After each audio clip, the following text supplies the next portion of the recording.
On repart. Donc, Total, oui, alors, que dire à tout point de vue? Il y a le que faire de Lénine et le que dire de Patrick Pouyanné. C'est-à-dire, Cyril, comment... Donc, manifestement, en termes de communication, Total a commis un certain nombre d'erreurs. Enfin, tu vas me dire si tu es d'accord. La dernière en date étant peut-être de la part de Patrick Pouyanné de donner son salaire et de dire, mais enfin, c'est quand même incroyable qu'on me reproche quoi que ce soit. Mais en même temps, je me gratte la tête et je ne vois pas comment les choses auraient pu être gérées différemment.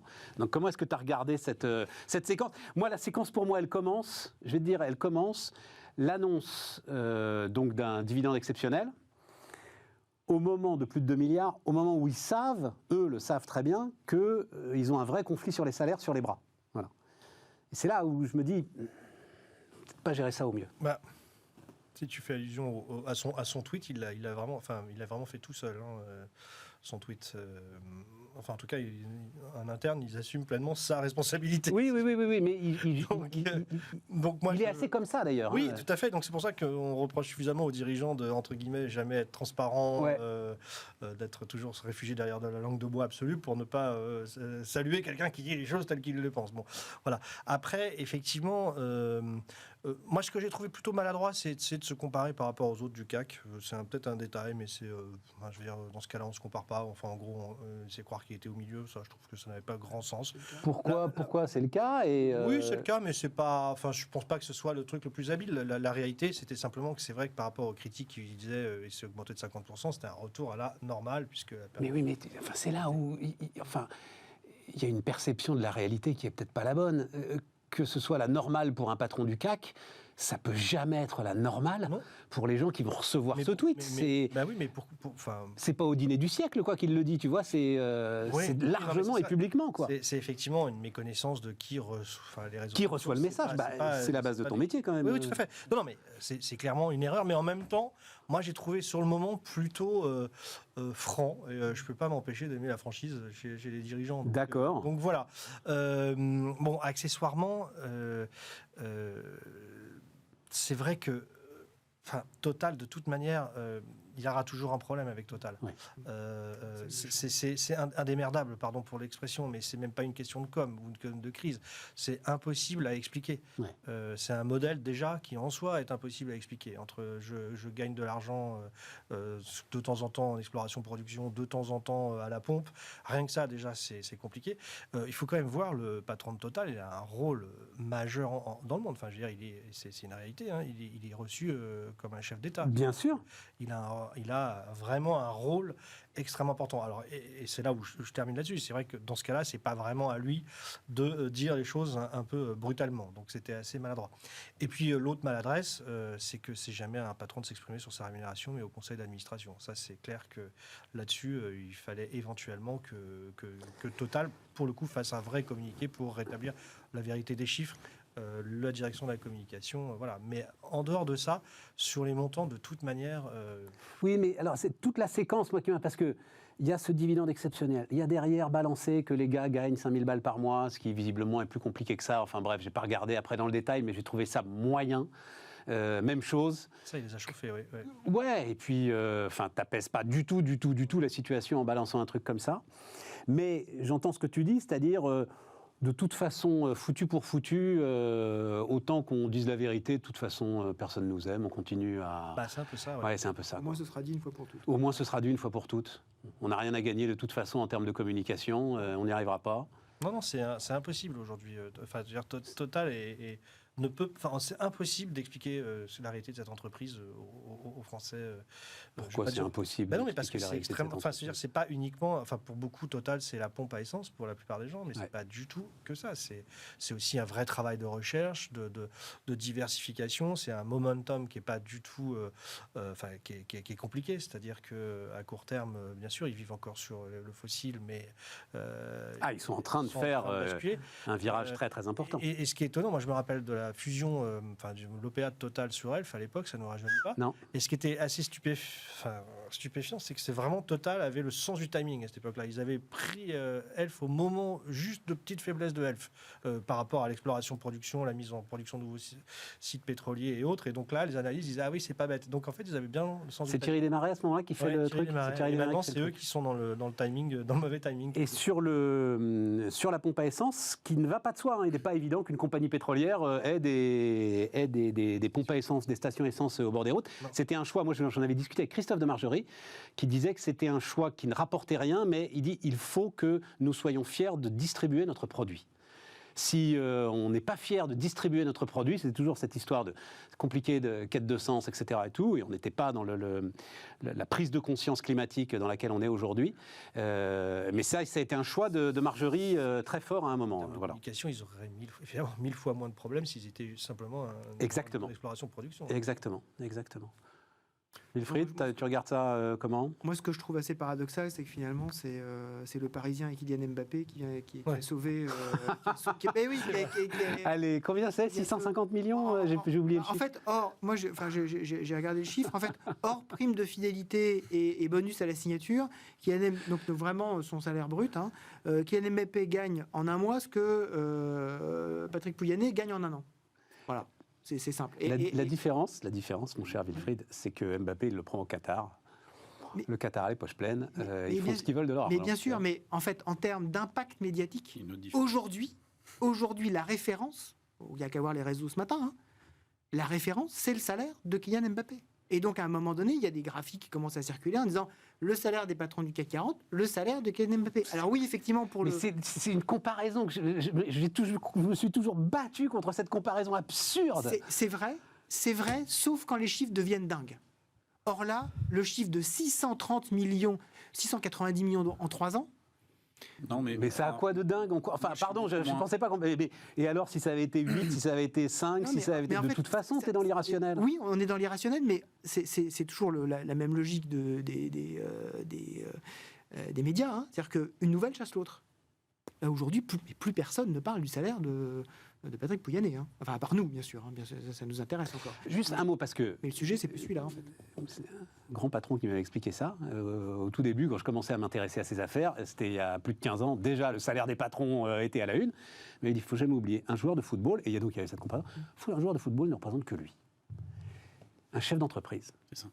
Il a une responsabilité sociale vis-à-vis de l'ensemble du corps social qu'il représente. Ça change tout. Je ne suis pas exactement d'accord. Kylian Mbappé, maintenant, représente la France. C'est le joueur de l'équipe de France le plus populaire. C'est celui que tout le monde veut mettre en avant quand on met en avant le maillot tricolore. Donc c'est très bien qu'il soit plus... Oui, non, mais c'est mieux payé. C'est bien que ce soit un génie des affaires. Non, mais très bien. Très bien. Mais moi, je suis totalement d'accord. La différence fondamentale entre Mbappé, si je peux me permettre, et Pouyanné, c'est qu'il y en a un qui est entrepreneur et l'autre pas. Et à partir du moment Comment ça Qui est entrepreneur entre les deux ? Mbappé, c'est le patron de sa propre entreprise. Il est même auto-entrepreneur. Excellent. C'est évident. L'auto-entrepreneur le mieux payé de France. Oui, il a monté sa boîte, contrairement au patron du CAC 40 qui... mais alors là, non. Enfin bon, bref. Non, mais c'est un débat passionnant. Vas-y, continue, et puis je contesterai. Après, quand on a une grande entreprise qui est aussi proche du pouvoir et de l'État que les Total, et qu'on n'a pas monté la boîte comme un Elon Musk ou d'autres géants de la tech, il faut faire attention quand même aux communications sur les augmentations de salaire, surtout dans le contexte actuel qui est abominable d'un point de vue économique. On est d'accord que c'était une erreur. Les gens qui sont au bas de l'échelle sociale. Donc c'est assez simple à concevoir. Je pense qu'il y a quand même un manque de bon sens. Et après, il y a quand même une métrique qui est en train d'arriver aujourd'hui dans les entreprises, c'est le multiple entre le salaire du patron et le plus bas salaire de l'entreprise. Et quand cette métrique nous donne des équivalents d'un SMIC jusqu'à l'époque des pyramides et des Égyptiens, je pense qu'on est dans des rapports qui ne sont pas très... Alors c'est quoi le bon rapport pour toi, Luc ? Je crois Proxinvest, ils disent 350, je crois. Il faut qu'il y ait... un patron ne peut pas être payé 350 fois plus que son plus bas salaire. Je crois que c'est quelque chose comme ça. Alors ça c'est peut-être... Ce qui fait beaucoup. Ça me semble déjà énorme. Mais par exemple, aux Pays-Bas, où je vais souvent pour faire des learning expéditions avec des gens qui veulent voir un petit peu de l'innovation managériale, je vois des règles implicites s'immiscer dans l'économie néerlandaise, qui sont plutôt aux alentours de 10 ou moins en rapport en ratio. Hein. Donc voilà, Je suis pas un grand fan des Pays-Bas. Pardon, mais alors tu te retrouves dans la situation de la RATP, tu vois. Où il faut à ce moment-là, ça c'est sûr que, donc 1 à 4, donc tu vas payer, on va dire, tu as quand même des gars, donc 5 000 balles par mois, 4 x 5, donc le patron c'est 20, 25 000 balles par mois, voilà, c'est ça le salaire. Enfin, moi j'ai dit tu vas être obligé d'aller chercher Jean Castex pour diriger la boîte, quoi, tu vois. Non, mais les pantouflages... Puis comme il dirige déjà la RATP, il sera compliqué d'aller diriger. Les pantouflages politiques, c'est encore... Mais je suis pas sûr que ce soit un pantouflage politique, moi, cette histoire, Jean Castex. Je me demande s'il rend pas service parce qu'il trouvait personne, tu vois. On verra, mais... Je n'y crois nullement. Tu y crois nullement ? Non. Et quant à la puissance économique des Pays-Bas, on pourra en reparler, mais je pense que ils font des choses pour un petit pays qui sont quand même assez remarquables. Bon, bref, tout ça pour dire... Ah oui, non, c'était juste... mais c'est un débat qui nous emmènerait trop loin, mais... Tu as des chefs d'entreprise qui ne sont pas entrepreneurs. Moi, quand on a monté cette boîte, j'ai toujours dit, je ne suis pas entrepreneur, c'est-à-dire que tu ne transformes pas le réel. Pour moi, c'est ça, un entrepreneur, effectivement. Tu as des managers de groupes du CAC qui sont entrepreneurs. Gérard Mestralet est un entrepreneur. Quand tu prends un truc qui s'appelle Indosuez, qui est une banque au bord de la faillite, et que tu en fais à l'époque le 17e groupe mondial et le 3e ou 4e énergéticien mondial, tu es un entrepreneur. Ok, mais qu'est-ce qui a fait qu'il est resté à la tête de cette société? Son salaire uniquement, je ne pense pas. Ah non, Voilà, bien sûr. C'est de ça qu'on parle en fait, on parle des salaires. Et les salaires, à partir d'un certain niveau, ils n'ont plus vraiment de lien avec le réel.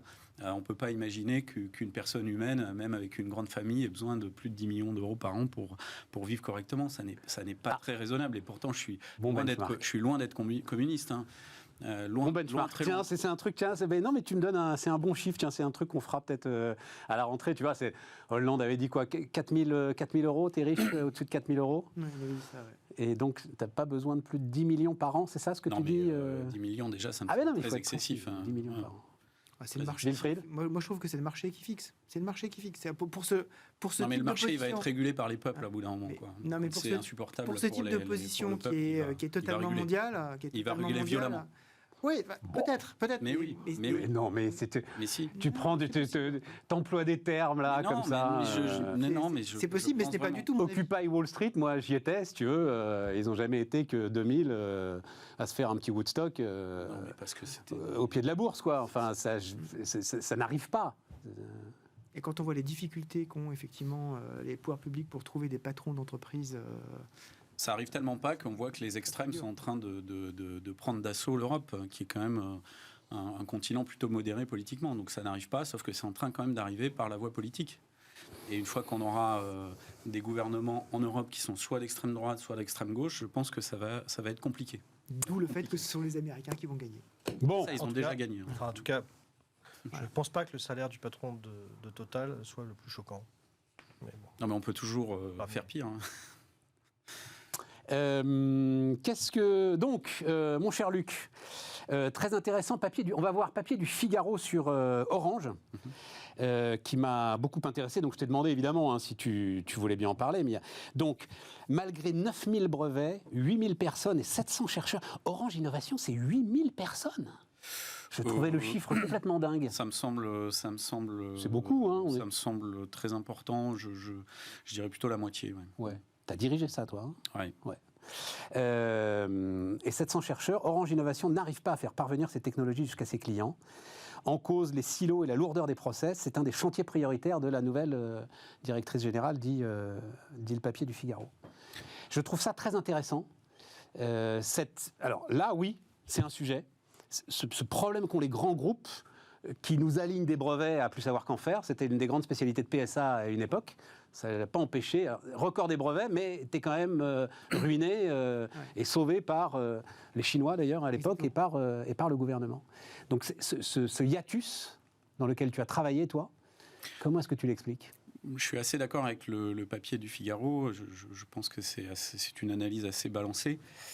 Les telcos sont dans un contexte, on en a parlé pour la fusion TF1-M6 à la dernière émission, ouais. J'étais seul contre tous les autres sur ce plateau, et je revendique cette position. Mais sur les telcos, c'est un peu pareil, c'est-à-dire que si tu veux, le métier de telco, fondamentalement, c'est un métier du last mile, de dernier kilomètre. Donc c'est comment on amène la fibre, le téléphone. Alors aujourd'hui, tout est data, donc disons la fibre, ou en tout cas la data via le cuivre ou la fibre, peu importe, ou via les antennes mobiles 5G, 4G, 3G va disparaître, on gardera un peu de 2G, aux consommateurs. Bon, voilà. Ça, c'est quand même un métier très local, où l'innovation, de mon point de vue, devrait être très locale. Et s'il y a des patrons locaux par pays, il y a 30 pays, quand j'ai quitté Orange, il y avait 30 pays, peut-être qu'il y en a, disons, c'est à peu près l'ordre de grandeur. C'est bien si chaque patron décide de son marketing, de ses innovations locales, etc. Ça se comprend assez bien. Et là, les silos ne me dérangent pas. Enfin, les silos. Ah, c'est super intéressant, parce que tu penses que ce dernier kilomètre, c'est des situations à chaque fois très différentes. Très différentes. Ouais, absolument. Mais ne serait-ce que par la concurrence, est-ce qu'on dégroupe, est-ce qu'on dégroupe pas, est-ce qu'on utilise des DSP, des délégations de services publics ou pas. Donc tout ça me dérange pas. Il faut avoir les mains dedans et les pieds dedans. Et donc le local décide de 99% des choses me semble tout à fait logique. La seule chose, c'est que les telcos aujourd'hui, comme la télé pour la publicité, ne vit plus en autonomie. C'est-à-dire que les principaux concurrents des telcos aujourd'hui, ce sont les fameux GAFAM ou les over-the-top, c'est-à-dire les acteurs du software, du logiciel, les applications, tout ce que vous avez sur votre smartphone à partir de l'operating system, ce qui permet à votre téléphone, à votre ordinateur, à votre tablette de s'allumer, et tout ce qui s'exécute comme service au-dessus. Et c'est là qu'est l'essentiel de la valeur du numérique, si vous voulez. Pour reprendre une expression bien connue, c'est les Cadillacs qui se baladent sur les autoroutes françaises, allemandes, etc., qui représentent les autoroutes, l'Internet. Et donc, à partir du moment où les telcos sont en compétition avec ces acteurs-là, s'ils veulent survivre et ne pas faire la peau de chagrin pour se retrouver sur un métier ultra commoditisé, comme le blé, le pétrole ou le gaz, eh bien, il est nécessaire qu'ils montent dans la couche de valeur sur les couches de middleware, donc ce qui est juste au-dessus de l'infrastructure technique, juste au-dessus des câbles et des racks de répartiteurs, d'accord ? Et puis, éventuellement, sur l'applicatif. Et là, l'innovation, elle est fulgurante, il y a des taux de marge qui sont équivalents aujourd'hui à ce que connaissaient les telcos il y a 30 ans, c'est-à-dire des 40 points d'EBITDA ou jusqu'à 50 points d'EBITDA. Un exemple précis de ce que ça représente, parce que moi je pense à l'enceinte connectée, à Jingo, mais tu dois avoir des trucs plus spécifiques, plus précis. Non, Jingo, en dehors du device qui lui est pas très intéressant. C'est la technologie qui n'a pas d'intérêt. C'est un software de reconnaissance et d'interprétation de la voix. On peut aussi parler de l'équivalent de WhatsApp qui s'appelait Libon chez Orange, que j'ai spin-offé. C'est une de mes fiertés quand j'étais chez Orange et qui aujourd'hui gagne très bien sa vie. Ils sont rentrés dans le top 250 des entreprises d'hypercroissance en France. Et ça fait quoi ça ? Ça permet, c'est une forme de WhatsApp, mais qui permet aux minorités expatriées ou à l'étranger dans leur communauté, les Philippins par exemple en Europe, de joindre leur communauté à bas coût en passant par de la data. Ça fonctionne très bien, il y a des modèles économiques robustes là-dessus. C'est une entreprise qui est en très forte croissance et Julien Audara qui va écouter cette émission est un super dirigeant qui était dans mes équipes et j'étais sûr qu'il allait réussir. Donc ce que je veux dire pour terminer, c'est que sur tout ça, alors là-dedans, il y a la cybersécurité aussi, puisque la cybersécurité, c'est quand même massivement du software, eh bien, il est ultra nécessaire d'avoir une innovation globale. Toutes les startups du monde savent ça. Une startup qui démarre à Montpellier, c'est qu'elle code international from the first line of code, elle code mondial dès la première ligne de code. Donc, l'innovation telco est très locale, l'innovation logicielle est très global. Et donc, à partir du moment où tu décides de monter dans la chaîne de valeur et de faire de l'innovation logicielle, ce qui va très bien avec la 5G, avec toutes les nouvelles normes de radiocommunication, eh bien, il est nécessaire qu'ensuite, tes 30 pays, si tu disposes de 30 voies de connexion au marché, comme le doigt sur la couture du pantalon, prennent le produit conçu globalement et le vendent. C'est ce que fait Google. C'est ça ce qui se passe pas. C'est ce que fait Google dans tous les pays du monde, c'est ce que fait Microsoft dans tous les pays du monde, et je pourrais continuer comme ça sur tous les GAFAM et tous les BTX, et c'est ça qui ne se passe pas, puisque les stratégies locales sont décidées non seulement sur les télécoms, mais sur tout le reste, par les fameux silos qui sont mentionnés. Et donc ça ne peut pas fonctionner, c'est-à-dire qu'on ne peut pas à la fois, je me souviens, on avait fait un séminaire à l'époque avec les leaders du groupe en disant nous devenons une software company. C'était le titre du séminaire. Ça fait très séminaire. De dirigeants. Mais le message était clair. Le message était clair, c'est l'infrastructure est une commodité. On ne gagnera plus 40 points d'ébit sur des armoires en métal et puis des câbles qui datent de la Seconde Guerre mondiale. C'est fini, on va les changer en fibre. Enfin, au final, on sera toujours dans les tranchées et puis voilà. La plus-value, elle est ailleurs et nous devenons une software company. Bon, déjà, il y avait 50% des execs qui grinçaient.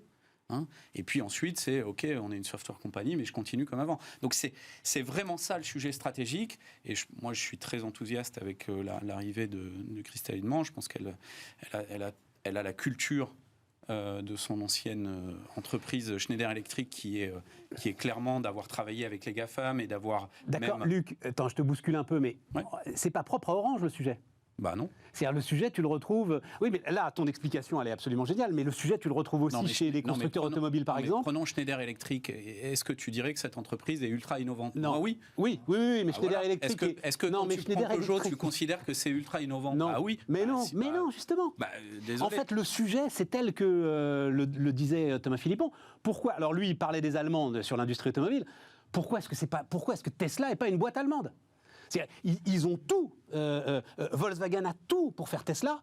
Et le fonctionnement profond. Mais une grande entreprise, en fait, a un mal fou à réellement se disrupter. Voilà, c'était ça le truc. Je pense comme toi, Stéphane, je vais essayer de reformuler ce que tu viens de dire, que 90% des entreprises legacy traditionnelles ne pourront pas se transformer. Si c'est ça que tu veux que je te dise, c'est un peu je te le dis. Voilà, c'est ça. Je te le dis. Ouais. Maintenant, il y en a qui y arrivent. Il y en a qui arrivent. J'ai plein d'exemples. Mais c'est sûr que Schneider Electric, j'ai plein d'exemples en tête. Coche absolument toutes les cases. Mais enfin, tu cherches un truc pas bien chez Schneider Electric, tu trouves pas. Mais la transformation de ces organisations est passée par un changement de mindset. C'est-à-dire, est-ce que c'est bien de vouloir devenir une software company, mais est-ce que dans le mindset des dirigeants, on est prêt à le faire? Oui ou non? Exactement. La réponse était plutôt non à l'époque.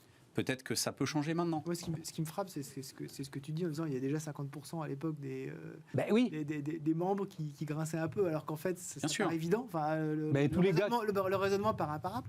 Tous les gars qui sont sur l'infrastructure, ils vont dire mais comment ça, software company, et moi je suis où? C'est évidemment le truc. J'avais écrit un papier stratégique qui faisait une page ou deux, très simple, en disant voilà, il faut sanctuariser une partie de l'innovation qui est globale parce qu'elle appartient à ces nouveaux codes du software, et puis le reste doit être décentralisé à 100%, pas d'état d'âme. Et il faut savoir faire le distinguo entre ces deux natures d'innovation. Bon, voilà. Cyril ?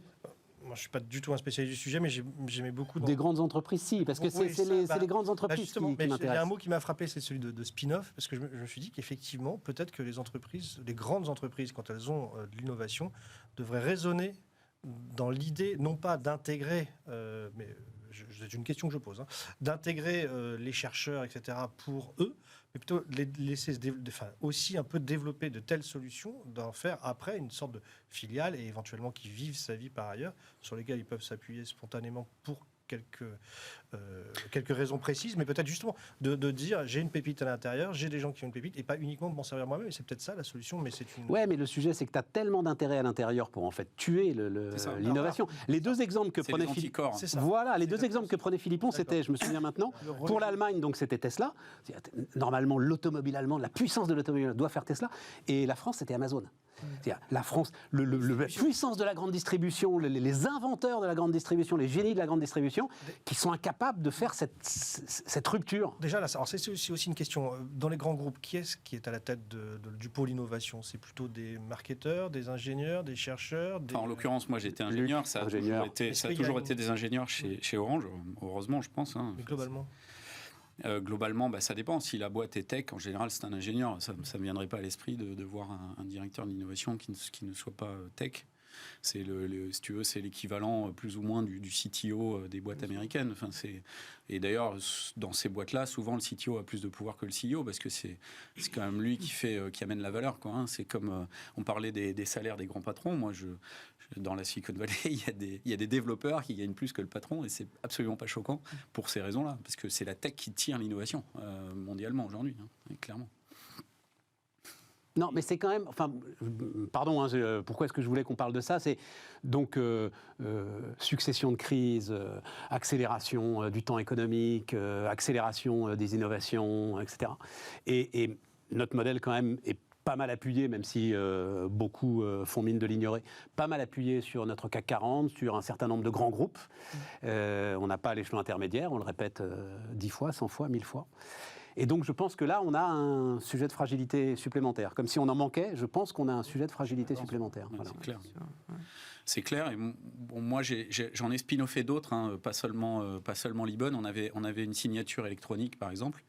On l'a spin-offé, la boîte marche du feu de Dieu. En fait, tout ce qu'on a spin-offé à l'époque, mais est-ce que Orange garde du capital à ce moment-là? Oui, bien sûr. J'ai fait en sorte qu'ils aient une part minoritaire. Parce que le contre-exemple, c'est Deezer quand même. Non, mais Deezer, ça n'a rien à voir. C'est l'inverse. On vous a imposé de la racheter. Absolument. Ouais, c'est le sens inverse qui est très malsain. Qui est très malsain. Voilà, c'est ça. Je pense qu'on est d'accord là-dessus. Ouais, tout à fait. Mais tous les spin-offs qu'on a fait, on n'en a pas fait beaucoup parce que c'était quand même 100 EO pour y arriver. Mais on marchait, sont toujours vivants, s'éclatent. Les patrons étaient d'anciens membres de mes équipes qui s'éclatent eux aussi, qui sont devenus entrepreneurs. Donc c'est possible, ça. Ouais, c'est un chouette modèle. Et en plus, tu donnes, parce que on raconte beaucoup, les jeunes, machin, nouvelles aspirations, etc. Et c'est vrai que si tu dis, tiens, tu rentres chez Orange et un jour, peut-être que tu pourras diriger ta boîte et qu'on t'y aidera. Les boîtes sont parties à 100% mal, hein. Avec du personnel qui était Orange. Donc c'est bien la preuve, c'est QFD, que c'est pas un problème de people. Hein. C'est pas parce que les gens chez Orange seraient soi-disant moins bons qu'ailleurs, pas du tout. Il y a d'excellentes personnes. On peut faire des choses. Après, il y a un sujet de stratégie, de mindset et de capacité à être compétitif dans ces catégories, dans les catégories qu'on adresse. Bien. Alors, on n'a pas le temps, mais en fait, ce sujet, mais c'était très intéressant, mais m'aurait amené au crédit d'impôt recherche, mais on en reparlera. Non, et là, il va revenir, donc, puisqu'on a voté la partie recette, on va maintenant partir dépenses. Et après tout ce qu'on vient de dire, l'idée, effectivement, de caper les investissements couverts par le crédit d'impôt recherche, c'est-à-dire, je ne sais plus quels sont les chiffres, mais on en reparlera. Voilà, 26 groupes reçoivent à eux seuls 2 milliards d'euros, donc du crédit d'impôt recherche. L'idée qu'on essaye, donc on capte les investissements remboursables. Niveau niche fiscale, ça n'a pas l'air, ouais, voilà. C'est une grosse niche. Ouais, là, on est dans le hara, là. Non, le patron d'Edenred m'avait dit un chenil. Un chenil. Voilà, c'est plus une niche. C'est plus une niche, c'est un chenil. Très beau chenil. Autant pour les TPE, c'est une condition de survie, autant pour les grands groupes, clairement pas. Ouais. Mais j'ai vu passer les intentions des parlementaires et ou du gouvernement de le verdir. Donc on est sauvé si le crédit impôt recherche. Ça. Donc c'est pas la peine d'avoir un débat, on est sauvé. On est sauvé, voilà. Je pense qu'on peut conclure là-dessus, on est tous optimistes. Les amis, merci pour tout. On se retrouve demain pour continuer nos débats.